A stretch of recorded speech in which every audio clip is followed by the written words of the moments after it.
Selena hit some good shot. I'm really happy that I was able to kind of keep my rhythm. There is a ticket sitting in a drawer somewhere in Washington tonight.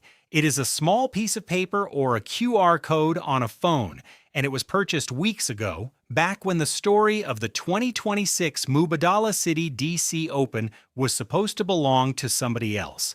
As she beats Svitolina for the second time in as many months. It was priced against a plan. That plan involved Elena Svitolina, world number 10, top seed contender on the women's side. She played really well. I mean, she played a good grass court season, and it was not an easy battle for me. It involved four-time Grand Slam champion Naomi Osaka.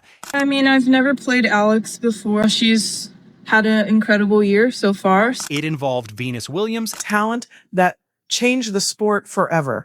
And when I tell you that Alex Eala is different. And Jessica Pegula, has done well and established herself as a really good player on tour. And Leylah Fernandez, the defending champion whose face was on the returning champion promotional material. Thank you so much. I'm so happy to hear that everyone in the Philippines is cheering for me. And what that ticket did not involve when it was printed and priced and sold was Alexandra Eala. She is 21 years old, ranked 28th in the world, and unseeded in this draw. And yet, in the 17,500 square feet of asphalt and paint that make up the main stadium court at Rock Creek Park, in a building that seats 7,500 people, that ticket is now the hottest piece of paper in Washington sports this weekend. Because the plan changed. It changed on Friday afternoon, 6/3/6/4 in 1 hour and 28 minutes. To understand what actually happened here, you have to pull back the curtain on how a tennis tournament is built. The DC Open is the fifth largest professional tennis event in the United States. Its chairman, Mark Ein, told WTOP in mid-July that the tournament was, quote, about 97% sold out a full week before the gates opened.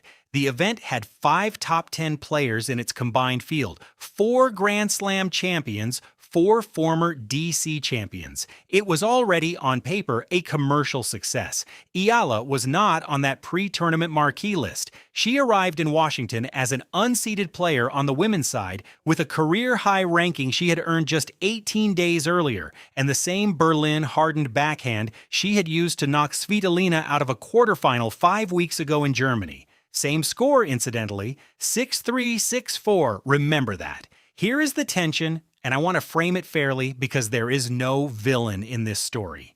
The DC Open did its job. Ein and his team pre-sold their tournament to near capacity on the strength of a legitimate marquee field. Ushers were briefed. Broadcast rundowns were built around expected quarterfinals and expected semifinals. Sponsors were told which players would be on which show court. The National Park Service is in the middle of a proposal process to renovate Rock Creek, and every commercial signal the tournament could send about its own health matters right now. So when I say the story of this tournament escaped its planners, I do not mean anyone at the DC Open failed. I mean the opposite.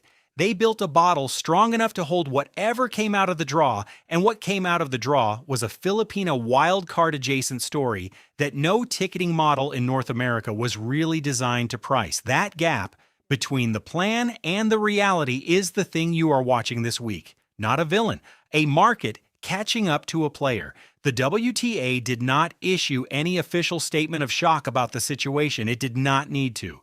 The ticket resale pages, the tournament's own Instagram graphics announcing tickets sold out for the 2026 event, and Philippine sports outlet One Sports PHL, all reporting on August 1st that standard and premier seats for the semifinals and finals were already gone, spoke without needing a press release. This is what a tour looks like when it wakes up to a semifinal it did not draw up.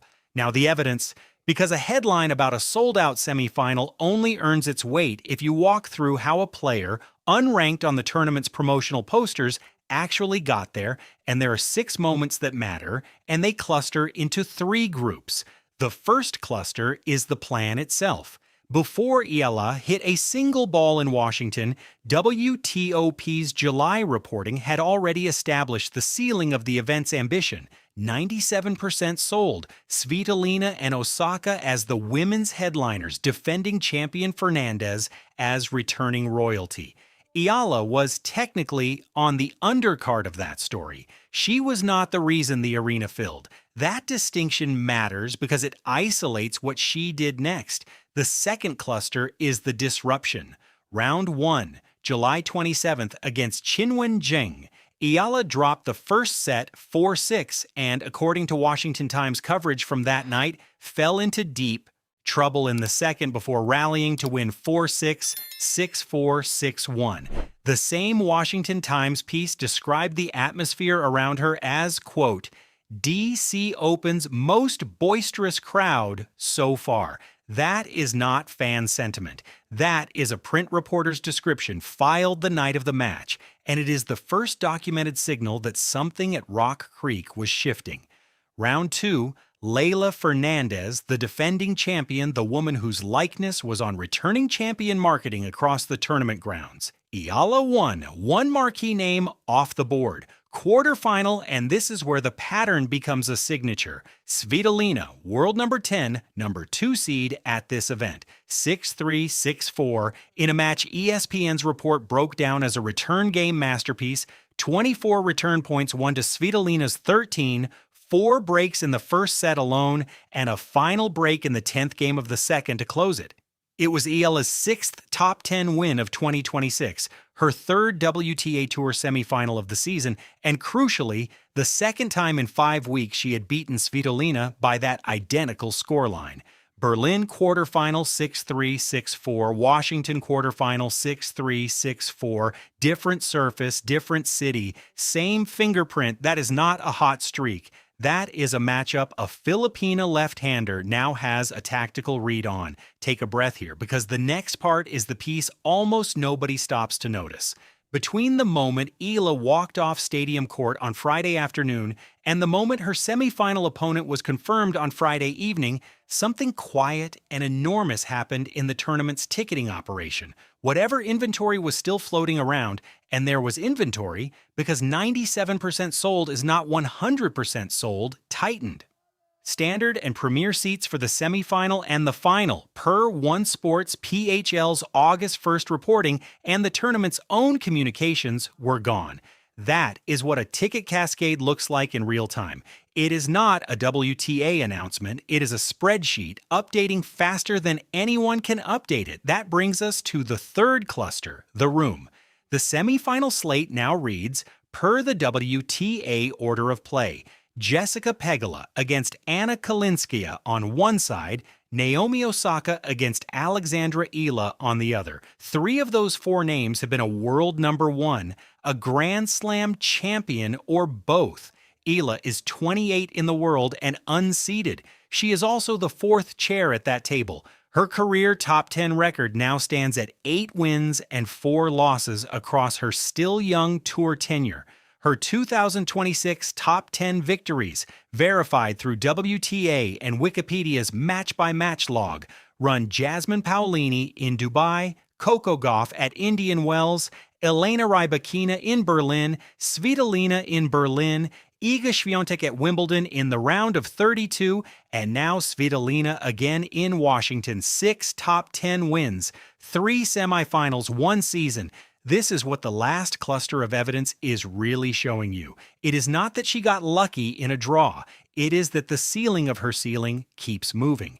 The authority voice here is the one you already met, and I want to use him carefully because he did not at any point predict this. Mark Ein, DC Open chairman since 2019, told WTOP before the tournament, quote, "It's going to be another amazing summer of tennis in DC. We know how much people in DC love this event, and it's going to be another great one," end quote. He said that about his top 10 field, his Grand Slam champions, his defending champions. He did not say it about Alex Eala. He did not need to.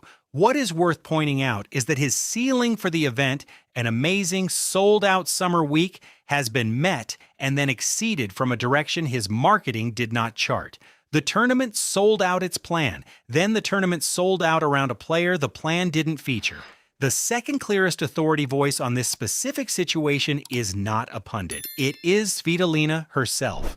Previewing the Washington rematch to WTA on the eve of the quarterfinal 5 weeks after Berlin, she said, quote, "It was not an easy battle for me. Tomorrow is a new surface, new country, a new city," end quote.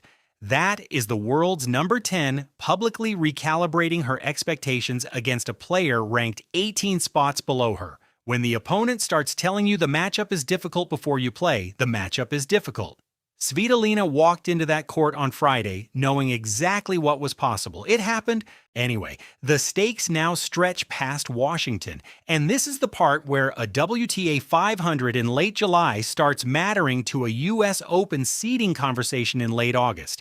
If Eala wins Saturday night against Osaka, the pairing that headlines Sunday's final in Rock Creek is either Eala Pegula or Eala Kalinskaya.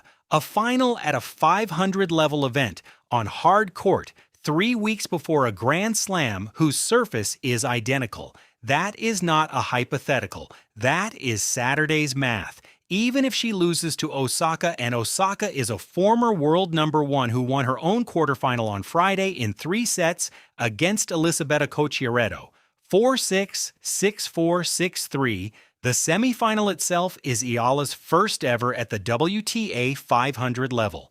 Beyond DC, the calendar goes to the National Bank Open in Montreal next week, then Cincinnati, then Flushing Meadows. Eala arrives at each of them based on the current WTA ranking model, either at or very near her career high of 28, with a chance to be seeded at a major for the first time in her career.